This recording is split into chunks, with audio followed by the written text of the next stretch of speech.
Good afternoon, sir. My name is Kimiko Onya. I am from University of Perpetual Health System Delta Calamba Campus, and I will be your student nurse for today. For verifications lang po, sir, may I know your name? Okay. Your age? 40. And the date of birth? June 11, 2000.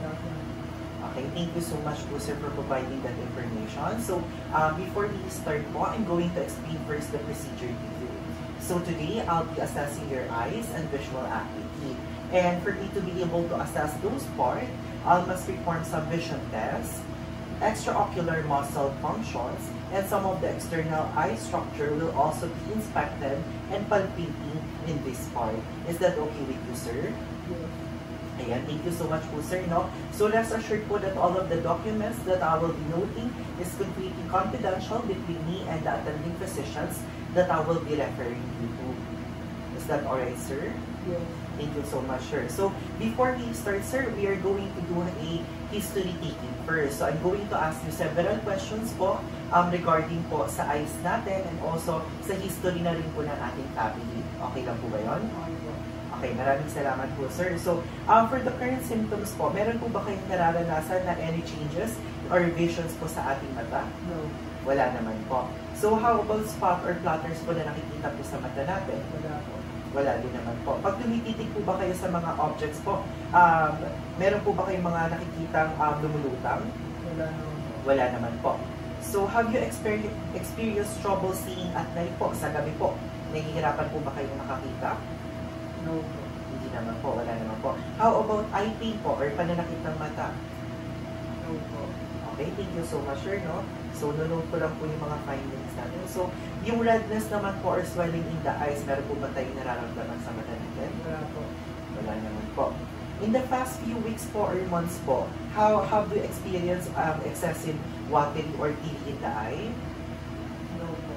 No. Thank you so much, sir, no? So, additional lang po, sir, sa family background po natin, may previous eye or problem po ba sa family natin? Meron po.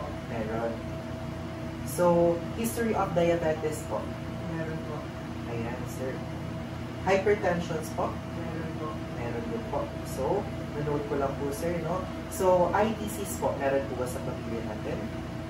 No po. No. So, injury or surgery before? No po. Naalala niyo po ba yung last visit niyo po sa ophthalmologist?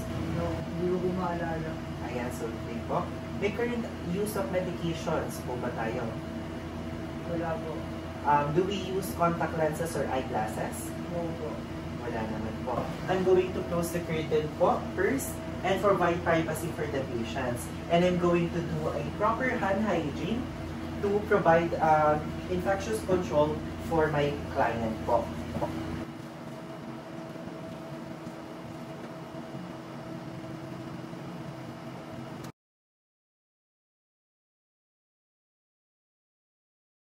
So, sir, now that I already explained to you the procedure that we are going to do po, sir, going to inspect po yung ating eyes po, yung surrounding po ng eyes natin, yung even distributions po ng eyes natin, yung pinigmata po natin, and also yung redness as well. I'm going to inspect and observe for the eyes first.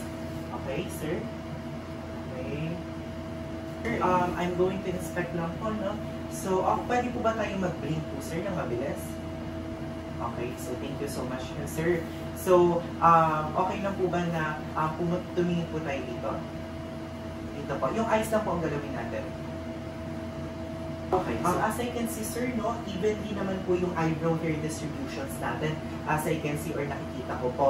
And aligned naman po siya and responsive naman po yung pag-blink ng mata natin, yung pinagawa ko po kayo kanina, which are a good thing as well po. And nakikita ko rin naman po na symmetric, glow po yung ating eyes po natin, and non-tender din naman po siya. So, I have no seen any swelling or redness po sa eyes natin, which are good thing as well po. So, sir, now I'm going to inspect po yung bulbar and the palpebral conjunctiva po natin. Okay lang po ba, sir? Nakawakan ko po at inspect po natin yung eyes natin. Okay po. Okay, so sir, I'm going to instruct with you the things that you are going to do first. Okay, so pwede po ba tayo tumingin sa baba? Alright, thank you so much. Sir, sa taas naman po. Ayan. So, as I can see, okay. So, as I inspect po yung bulbar and the palpebral conjunctiva po natin, as I instruct with you po the things that you are going to do po, I can see, sir, that in the part of the conjunctiva, there is no jaundice po. Wala naman pong jaundice tayong nakita. And wala din naman pong redness, which are good thing po. Yung pagka-red po niya, sakto lang naman po. No, hindi naman po siya sobra talaga na redness kagaya ng blood. And there is no swelling din po. And there is no signs of cyanosis. Wala din naman po ako nakitang swelling, lesions, and also redness po sa kanya, which are a good thing as well po. So sir, next naman po na gagawin natin is I'm going to inspect and palpate po yung lacrimal gland po natin. Okay lang po ba yun? Okay lang po ba na ipalpate ko po yung around the eyes po natin? Okay po.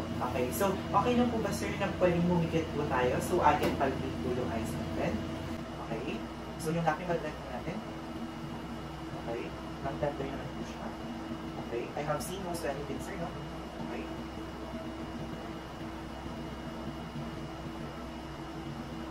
So, sir, I can see po that there are no swelling din po, kagaya po ng sinabi ko kanina. There are no redness and no presence of edema. Yung edema po is yun yung para pamamanas or yung deposit po ng water. And magandang sign din po yun na wala naman po tayong gano'n. And when you touch your face po, sir, ask ko lang po, is meron po ba tayong naramdaman na any pain? Wala naman po, okay lang naman po. So, next procedure po, sir, I'm going to inspect po yung cornea and clarity po ng ating eyes po, sir. I'm going to instruct you po, sir, sa mga gagawin po natin with the use of my pen light po, sir. So, I'm going to start for the corneal and clarity po, sir. So at anong big angle po, sir, I'm going to, okay.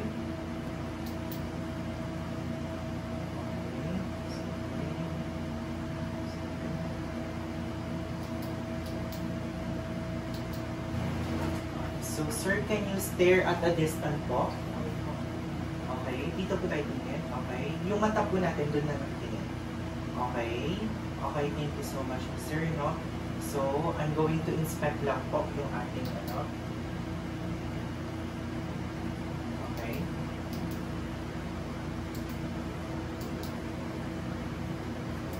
Sir, okay lang po ba na lumapit po tayo? Okay, so thank you so much, sir. So, I'm going to measure lang po yung ating cornea po, or yung ating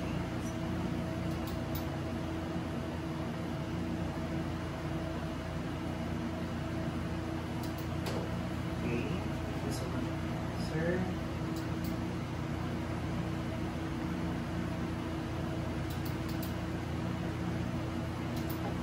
Ang next procedure na po na gagawin natin is I'm going to test po yung ating pupillary light reflex po natin. Okay lang po ba yun, sir? Okay, so sir, I'm going to turn off the light lang po, sir. So, para mas maging accurate po yung pupillary light reflex po na gagawin natin. So, sir, okay lang po ba na tumingin po tayo at a distance? Tingin lang po tayo at distance, straight lang po. Yung eyes lang po natin ang gagalaw, okay? Okay. With the use of pen light po, sir. Huwag po tayong gagalaw. So, as I can see naman po, maayos naman po yung reflex ng ating mga mata po. Nagre-respond naman po siya towards the light. So, yung next procedure naman po na gagawin natin is yung accommodations ng pupils po natin. Okay lang po ba yun? So, with the use of my pen light po, sir, okay lang po ba tignan niyo po yung pen light ko po? Tapos, gagalawin po to from this side to this side po, and titingnan niyo lang po siya gamit po yung eyes niyo po. Hindi po natin gagalawin yung ating head po. Okay lang po ba yan? Eto, tingnan niyo po ito. Okay. Okay. So, I'm just, so yung pinatas. So, sir, ang next procedure naman po na gagawin natin is I'm going to check for the visual field po. Okay lang po ba yun? So, I'm just going to get some of the materials needed po para sa gagawin po nating procedure na visual field. So, we are going to put it on this eyes po. Okay? So, I'm going to give you an instruction po, sir. So, I will point here my fingers po. And wag niyo, directly lang po kayong tumingin sa akin, and once I pull it, sasabihin niyo po sa akin kung kailan po siya nakita, and magsasabi po kayo ng stop. Okay lang po ba yun? Okay. Stop. Okay. Stop. Stop. Okay. So thank you so much, sir. Okay. Stop. Stop. Stop. So now, I will just note po some of the findings or informations po na nakita natin sa visual fields. So sir, yung next step po na gagawin natin is I'm going to check or inspect po yung ating corneal right reflex po. Okay na po ba yun? Use a pen light again po, and I'm going to instruct you to observe po from the distance. Okay, so tingin po tayo. Okay.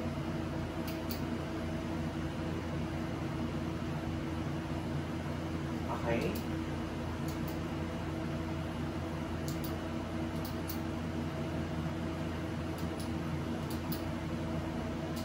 I can see that there is an alignment naman po sa eyes natin. So upon inspecting po, no, upon checking po, and at the same time, yung symmetry ng eyes po natin is perfect naman po kasi aligned naman po, symmetrical naman po siya. Yung next procedure naman po na gagawin natin is yung cover test po. So magko-cover po ulit tayo ng eyes po natin. I'm going to give you a cover. So cover na po natin ito. Okay, so thank you so much po, no? Okay. Okay, yung kabila naman po. Okay. Yung eyes po, tingin po at the distance. As I can see naman po, yung gaze po natin is steady naman po and fixed naman po, and I have no seen any weak in the eyes po, which are a good thing as well po. So yung next naman po na gagawin nating test is a position test po. In order to perform this po, I'm going to use a 6 cardinal gaze of field po. Okay lang po ba yun? Okay po. Okay. Okay. Ito po. Okay, taas. Okay. Okay.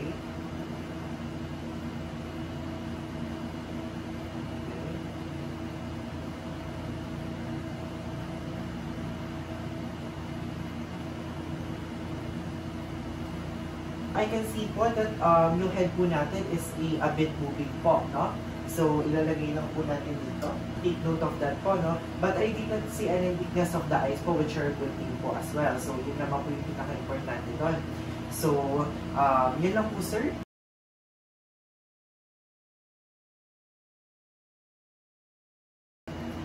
So, in testing the distant visual acuity test, I'm going to place the patient 20 feet away from the Schnellen chart, and I'm going to instruct the patient to read from the very top until the very bottom.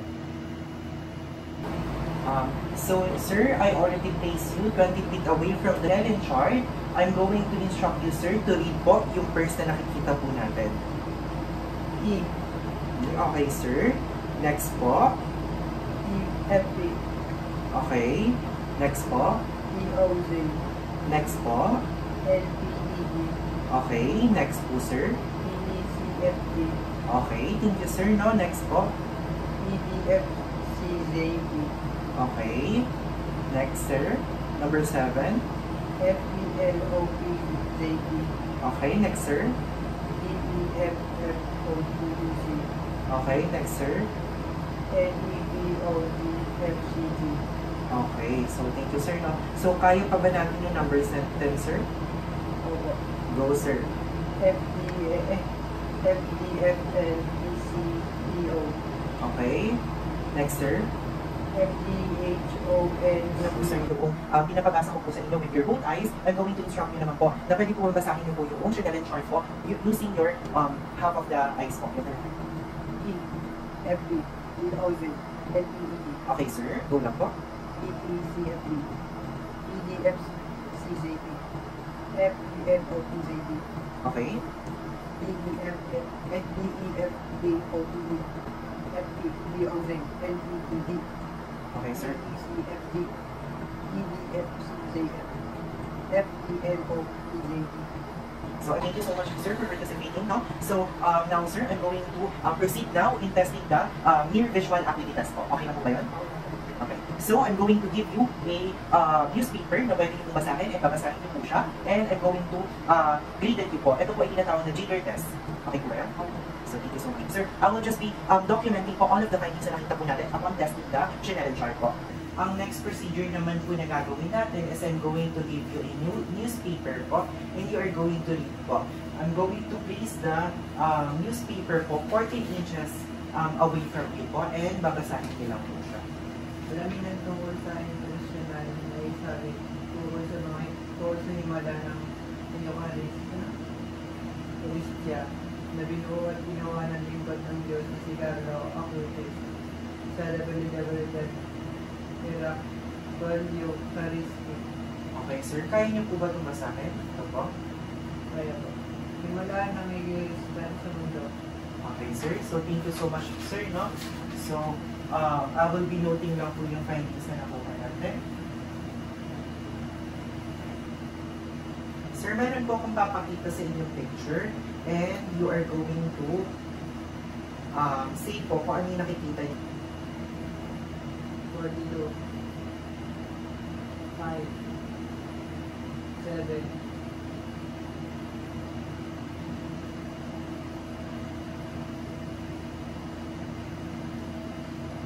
74, 16, 8, 29,